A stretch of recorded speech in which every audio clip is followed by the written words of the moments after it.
Hello dear student, welcome to Mukesh tech education. आपका हमारे YouTube channel Mukesh tech education में स्वागत है। मैं मुकेश चौरसिया एक बार फिर से आपके सामने क्लास 12 पहला अध्याय भौतिक विज्ञान का वैद्युत आवेशता क्षेत्र के बारे में हम कुछ चर्चाएं किए हुए थे और हम पढ़े हुए थे वैद्युत क्षेत्र की तीव्रता क्या होती है। इससे पहले भी हम काफ़ी कुछ पढ़ चुके हैं। तो आज हम बात करते हैं वैद्युत द्विध्रुव के कारण वैद्युत क्षेत्र की तीव्रता का निर्धारण।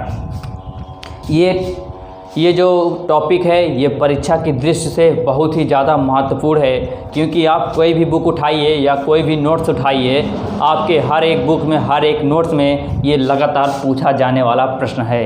ये हर एक सत्र में आया हुआ है, हर एक सेक्शन में पूछा गया है, आपका हर एक सत्र में आया हुआ है क्वेश्चन। तो आप ये आपका डेरिवेशन है, दो डेरिवेशन इस पर होते हैं, एक अक्षीय तथा अनुदैर्ध्य स्थिति जिसको बोलते हैं एंड ऑफ पोजीशन, अनिश्चय अथवा अनुप्रस्थ स्थिति ब्रॉड साइड ऑन पोजीशन।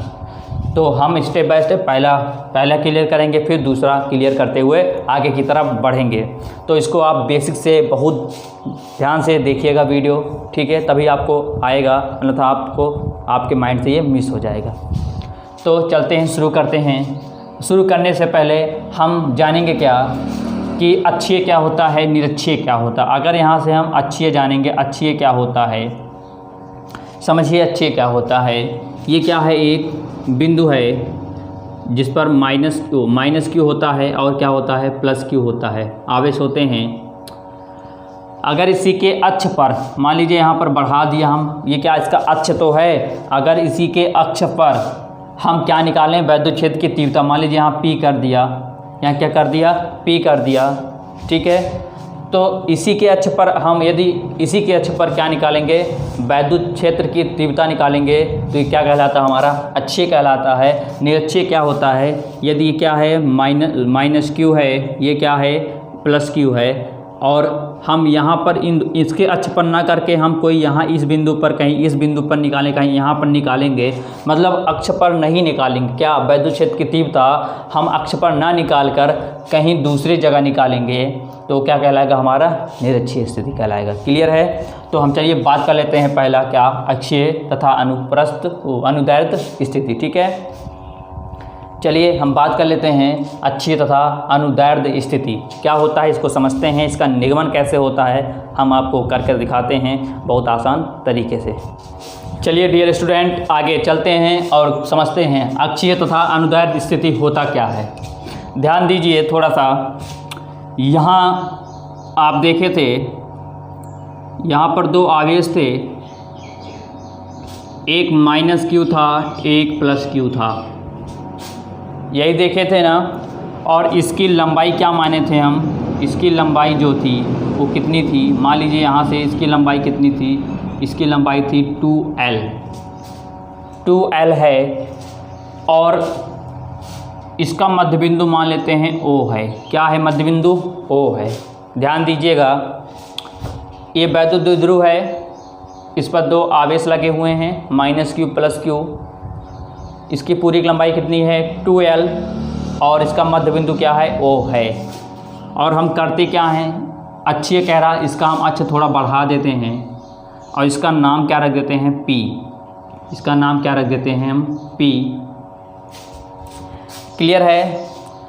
अब इसी P पर क्या करना है, अक्षीय स्थिति आपको ज्ञात करनी है, ठीक है। ये जो अक्ष निकला हुआ है, इसी अक्ष पर आपको वैद्युत क्षेत्र की तीव्रता ज्ञात करनी है।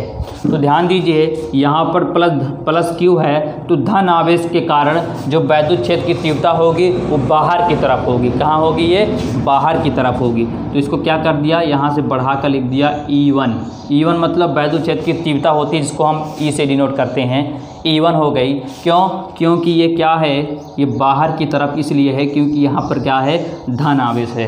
तो धन आवेश होगा तो वैद्युत क्षेत्र की तीव्रता बाहर की तरफ होगी, ऋण आवेश होगा तो वैद्युत क्षेत्र की तीव्रता अंदर की होगी। तो यहाँ देख लीजिए माइनस क्यू है, तो अगर यहाँ चलेंगे तो वैद्युत क्षेत्र की तीव्रता क्या हो जाएगी, E2 हो जाएगी। क्लियर है, कोई डाउट। और O से P तक की दूरी को क्या मान लेते हैं हम, O से P तक की दूरी मान लेते हैं हम R। क्या मान लेते हैं, R मान लिए। जब ये R है, ध्यान दीजिएगा, ये O है, तो इसकी दूरी मिलाकर तभी ना तो 2L बना होगा, तभी 2L बना होगा। तो अगर इसकी माइनस Q से O की दूरी L हो जाएगी और O से फिर प्लस Q की दूरी L हो जाएगी, तभी तो इसकी दूरी 1L 2L बना होगा। तो हमने इसको क्या कर दिया, अलग अलग कर दिया। क्लियर है? ध्यान दीजिए फिर से, ये दो बिंदु आवेश थे माइनस Q प्लस Q, इसकी दूरी कितनी थी 2L, इसका मध्य बिंदु क्या है O हो गया। तो हमने क्या किया, अक्ष को बढ़ा दिया, उसका नाम क्या रख दिया P। तो धन आवेश के कारण वैद्युत क्षेत्र तीव्रता बाहर की तरफ होगी, तो ये क्या हो गया E1 हो गया। और ऋण आवेश के कारण क्या होगा, वैद्युत तीव्रता अंदर की होगी, तो क्या हो गया यहाँ पर E2 हो गया। और मध्य बिंदु O से P तक की दूरी R हो गई। क्लियर है? R हो गई ना। अच्छा, अब बताइए अगर यहाँ से माइनस Q से P तक की दूरी पूछे कितना होगा। यहाँ देखिए माइनस Q से P तक की दूरी, O से P की दूरी R है, O से P की दूरी R है, तो माइनस Q से P की दूरी क्या होगी, R प्लस L हो जाएगी। क्या हो जाएगी, R प्लस L हो जाएगी। किसकी, माइनस Q से P तक की दूरी क्या हो जाएगी, R प्लस L हो जाएगी, क्योंकि हम दोनों को पूरे की पूछ रहा, जब पूरे पूछता तो दोनों को जोड़ देते हैं। कैसे, जैसे अभी ये समझाया गया था कि ये माइनस Q है, ये प्लस Q है, और यहाँ पर वो है इसकी L। तो अगर आपसे पूछें माइनस Q से प्लस Q तक क्या होगी, तो क्या बताओगे आप, एक धन L जोड़ दोगे कितना हो जाएगा, 2L हो जाएगा। ऐसे इसकी भी पूछ रहा है माइनस Q से P तक की, तो आप देख लीजिए O से P तक की R है, तो इसकी P तक कहाँ होगी, L होगी, तो इसको दोनों जोड़ दे, R प्लस L आ गया। क्लियर है? ये तो माइनस Q से P तक की थी, माइनस Q से P तक की थी। लेकिन अगर प्लस Q से P तक की पूछे तो क्या होगा, ध्यान दीजिए यहाँ पर पूरे की क्या है, R है। अगर पूरे में से इतना L घटा देंगे तो इसकी निकल आएगी ना, क्या लिखेंगे यहाँ पर, R माइनस L। इसकी लंबाई क्या निकल गई, R माइनस L। इसको यहाँ पर लिख दीजिए, नहीं प्रॉब्लम्स होगी, ये ऐसे लिख दीजिए R माइनस L। समझ में आया? कोई डाउट? भाई देखिए यहाँ पर एक लाइन है, ये मान इसका नाम A रख दिया, इसका नाम B, यहाँ पर C। समझिए इसको कैसे करेंगे। पूरे की लंबाई मान लिया मैं x, यहाँ पर मान लिया 2। अब देखिए यहाँ पर मान लिया L की जगह 2 हो गया। ये BC पूछ रहा, BC मतलब ये QP पूछ रहा है। क्या पूछ रहा है, QP। तो QP BC कैसे निकालोगे, इस पूरे में से इतना घटा दोगे तो जो बचेगा वही तो आएगा ना, जो बचेगा इस पूरे में से इतना घटा देंगे, तो इसका मतलब यहाँ पर x माइनस 2 कर देंगे तो किसकी निकल जाएगी, BC की। तो ऐसे इसमें भी किया गया है। इसे देखिए पूरे की क्या है, R है। यहाँ से देखिए O से P तक देखेंगे, पूरे की R है, पूछ किसका रहा है, ये मतलब यहाँ पर L है, यहाँ पर प्लस Q है, यहाँ पर P है, तो इसकी L दिया गया है। और यहाँ से पूरे की कितना दिया गया है, यहाँ O है, पूरे की कितना दी गई है, R दी गई। पूरे क्या दी गई, R दी गई है। पूछ रहा है कि इसकी क्या होगी, इसकी तो पता है आपको L, इसकी क्या होगी। जब पूरे में से L को घटा देंगे तो Q से P तक नहीं निकल आएगी, निकल आएगी ना। तो ऐसे क्या निकाल लिया, Q और P को हम निकाल लिए। और यहाँ से पूछ रहा है माइनस Q से P तक पूछ रहा है, तो पूरे पूछा, देखिए यहाँ से पूरे पूछ रहा है तो L को भी जोड़ दिए और इसकी कितना दिया, R दिया है, दोनों को जोड़ देंगे तो पूरे निकल आएगी। तो यहाँ निकल गया R प्लस L निकल गया। क्लियर है? चलिए समझते हैं, चलिए आगे समझते हैं। इसको लिखेंगे कैसे, लिखेंगे क्या लिखेंगे इसमें, माना एक वैद्युत द्विध्रुव माइनस Q प्लस Q दो आवेशों से मिलकर बना हुआ है, जिसकी लंबाई 2L है और इसके मध्य बिंदु O से P तक की दूरी R है, और बिंदु P पर वैद्युत क्षेत्र की तीव्रता का निर्धारण करना है। बस अगर आपको ये बनाना आ गया तो आप सिंपल कर लेंगे। कैसे किया, दो बिंदु हो गया, इसकी पूरी लंबाई 2L थी, इसका मध्य बिंदु O रख दिया, ये L हो गया। Q को बढ़ाया, P आ गया, बाहर की तरफ धन आवेश, बाहर की तरफ ऋण आवेश है तो अंदर तरफ हो गया। तो यहाँ की O से P तक की दूरी R हो गई, तो पूरे माइनस Q से P तक पूछेगा तो R प्लस L हो जाएगी। यहाँ दूरी L है, Q माइनस P पूछ रहा है तो R में से L घटा देंगे तो छोटी दूरी निकल आएगी। क्लियर है? क्या बताया, माना वैद्युत द्विध्रुव जिसमें दो आवेश माइनस Q प्लस Q आवेश से मिलकर बना हुआ है, जिसकी लंबाई कितनी है, 2L है, जिसका मध्य बिंदु O से बिंदु P तक की दूरी r है और बिंदु P पर विद्युत तीव्रता का निर्धारण करना है। चलिए इसको चित्र को समझ गए होंगे, हम आगे चलते हैं, इसको लिख लेते हैं। तो ये आपके स्क्रीन पर आ रहा होगा कि मानव वैद्युत द्विध्रुव 2 आवेश -q + q से मिलकर बना हुआ है और इसकी लंबाई 2l है और इसके मध्य बिंदु O से P तक की दूरी r है और बिंदु P पर अच्छी स्थिति का वैद्युत तीव्रता का निर्धारण करना है। तो स्क्रीन पर लिख कर आ रहा होगा, तो आप लिख सकते हैं। हम आगे चलते हैं। यहाँ ध्यान दीजिएगा, -q से +q, ध्यान दीजिएगा, +q से -q, +q से -q के कारण, +q से -q के कारण P पर, बिंदु P पर वैद्युत क्षेत्र की तीव्रता, ठीक है। ध्यान दीजिएगा, वैद्युत क्षेत्र की तीव्रता का सूत्र बताया गया था, E बराबर क्या बताया गया था, अगर आपको शायद याद होगा, 1 आया था, प्रूफ हमने किया हुआ था, आया था 1/4 पाई ε0 Q/r², यही तो आया था, इसको प्रूफ किए हुए थे आप सब लोग। तो ध्यान दीजिए, +q से -q के कारण बिंदु P पर वैद्युत क्षेत्र की तीव्रता, मतलब -q के कारण +q के कारण कौन सी वैद्युत क्षेत्र की तीव्रता इस पर प्राप्त हुई, इसको करते हैं। तो दो तीव्रताएं हैं, E1 और E2, ठीक है। तो यहाँ पर लिखेंगे क्या, E1 = 1/4 पाई ε0 Q/, यहाँ देख लिए E1 किसके लिए लगा था, E1 +q के लिए, क्योंकि वो बाहर जा रहा था, +q के लिए E1 लगा था। तो E1 कितना आया था, आप देख लीजिए, यहाँ प्लस से P तक की दूरी क्या है, r-l, तो यहाँ पर r है, r मतलब दूरी है, इसकी दूरी कह रहा है, किसकी, प्लस की दूरी क्या कह रहा है, r-l, क्या लिख दिया, r-l का स्क्वायर, ठीक है। फिर E2 लिख देंगे 1/4 पाई ε0 Q/, ध्यान दीजिएगा, यहाँ पर E2 मतलब -q के लिए क्या लगा हुआ है, r+l, इसकी दूरी क्या दिख रही है, r+l, यहाँ लगा देंगे r+l का स्क्वायर, क्लियर है। ध्यान दीजिएगा, आप सोच रहे होंगे यहाँ पर प्लस है, यहाँ पर माइनस, तो हमने माइनस क्यों नहीं लिखा, क्योंकि वैद्युत क्षेत्र की तीव्रता सदैव धनात्मक में होती है, ऋणात्मक में नहीं होती है, ठीक है। अब क्या करेंगे, अब इसका कुल या क्या निकालें, परिणाम निकालेंगे। परिणाम कैसे निकालेंगे, तो इनको दोनों को आपस में माइनस कर देंगे तो क्या निकल आएगा, इनका परिणाम निकल आएगा, क्लियर है। तो कल कर देंगे, क्या लिखेंगे, अतः बिंदु P पर परिणामी वैद्युत क्षेत्र की तीव्रता क्या होगा, E बराबर E1 - E2। अब क्या करेंगे, E1 की वैल्यू रख देंगे 1/4 पाई ε0 Q/r-l का स्क्वायर। फिर यहाँ पर क्या है, माइनस है, तो 1/4 पाई ε0 Q/r+l का स्क्वायर। चलिए यहाँ से हम आगे करते हैं, इसको हम मिटा देते हैं, उसके बाद ऊपर लिखते हैं, ठीक है। चलिए यहाँ से हम करते हैं, ये है क्या, वैल्यू रख, देखिए यहाँ पर हमने वैल्यू रख दिया।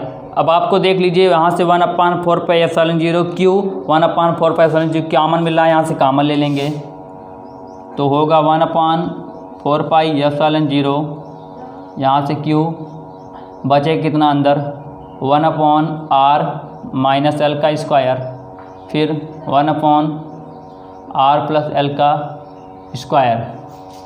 बचेगा कि नहीं बचेगा, बचेगा ना।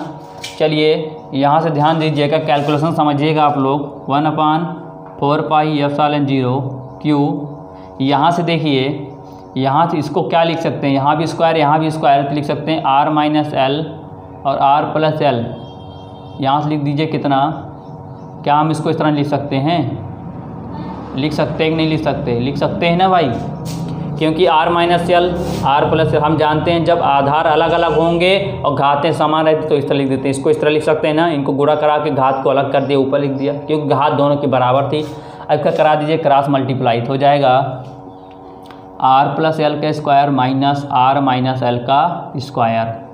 अब देखिए 1/4 पाई एप्सिलॉन 0 क्यू अपॉन, यहाँ से ए प्लस बी का होल स्क्वायर तोड़ दीजिए, A square plus B square plus 2ab minus, ध्यान दीजिएगा यहाँ से हम डायरेक्ट तोड़ रहे हैं, ध्यान दीजिएगा, ए माइनस बी का ए स्क्वायर, देखिए यहाँ पर क्या होता है माइनस है ना, वहाँ प्लस होता है, यहाँ माइनस हो जाएगा, और यहाँ माइनस होता क्या हो जाएगा, यहाँ पर प्लस हो जाएगा।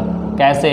क्योंकि आपको फॉर्मूला पता होगा किसका, ए माइनस बी का, तो क्या होता है A square plus B square minus 2ab।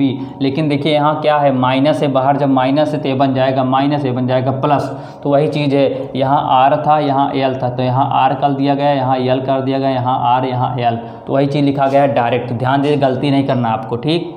फिर अब देखिए ए माइनस बी ए प्लस बी, इसको लिख दीजिए क्या, इसको लिख दीजिए A square minus B square. अब बाहर आपका क्या चल रहा है, स्क्वायर, ठीक है ना, मतलब ए माइनस बी ए प्लस बी क्या लिख दिए, ए स्क्वायर माइनस बी स्क्वायर, बाहर क्या है स्क्वायर है, क्लियर है। चलिए यहाँ से यल से ये यल स्क्वायर का ये आर से आर कट गया, बचा कितना 1/4 पाई एप्सिलॉन 0, ये क्यू साथ में चल ही रहा है, बचा 2RL 4RL, और इधर कितना बचा R square minus L square का होल स्क्वायर, क्लियर है। नीचे वाले को रफ करते हैं, आगे समझते हैं, ध्यान दीजिएगा आगे।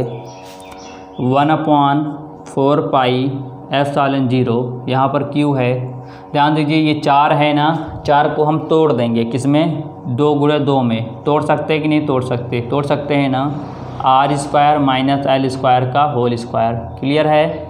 अब ध्यान दीजिए आगे 1/4 पाई एप्सिलॉन 0, यहाँ पर ध्यान दीजिए क्यू को अंदर कर दें, क्यू को हम क्या कर दें अंदर कर दें, और यहाँ पर 2 को अभी बाहर करते हैं थोड़े समय के लिए।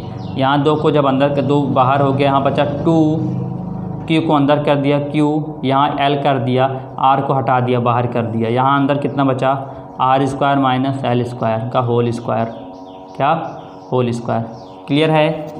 तो आगे हम मिटाते हैं और इसको समझते हैं। ये आगे हम समझते हैं यहाँ पर है क्या, तो हम देख सकते हैं ये 2QL आपको बताया गया था एक फार्मूला, यहाँ पर 1/4 पाई एप्सिलॉन 0, यहाँ पर 2 है, यहाँ पर क्या लिख देंगे, हम आपको बताए थे यहाँ पर P कर देंगे, और R आपका है ही है, नीचे क्या है आपका R square minus L square, तो हम यहाँ पर बताए थे आपको P इक्वल टू क्या है आपका 2QL, ये क्या है होता है आपका वैद्युत द्विध्रुव आघूर्ण होता है, P इक्वल टू 2QL होता है। तो यहाँ पर हमने तोड़कर इसको इस तरह लिख दिया।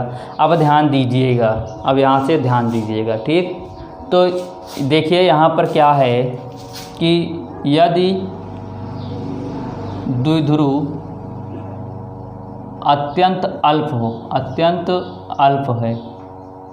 हो तो क्या हो जाएगा, जो आर स्क्वायर की वैल्यू होगी वो एल की अपेक्षा क्या हो जाएगी क्या हो जाएगी, बहुत ज़्यादा क्या हो जाएगी, छोटी हो जाएगी। मतलब यहाँ आर भी कर सकते हैं, मतलब क्या कि यदि द्विध्रुव आप देख सकते हैं द्विध्रुव कितना है, ये द्विध्रुव को बहुत ही अल्प है, बहुत कम दूरी पर है, और तो यहाँ पर जो आर की वैल्यू होगी वो क्या होगा, एल की वैल्यू से काफ़ी बड़ी होगी। आप देख सकते हैं आर क्या माना गया है, यहाँ से पूरा ये आर था, ठीक है नहीं, तो याद देख सकते हैं यहाँ पर जो ये वैद्युत द्विध्रुव की दूरी है ये बहुत ही अल्प है। अल्प मतलब कह सकते हैं कि ये जो R square minus L square का जो मान आएगा लगभग में आएगा कितना, नगण्य, क्या आएगा, इसको मान सकते हैं कितना, इसको मान सकते हैं आर स्क्वायर आएगा, मतलब नगण्य आएगा। इसको आप मन में बैठा लीजिएगा, ठीक है। इसका बहुत ही ज़्यादा यूजेस है, कहने का मतलब जो द्विध्रुव होगा वो बहुत ही अल्प दूरी पर होगा, तो यहाँ पर क्या लिख देंगे आर स्क्वायर, जो एल स्क्वायर का मान क्या आएगा वो भी क्या आ जाएगा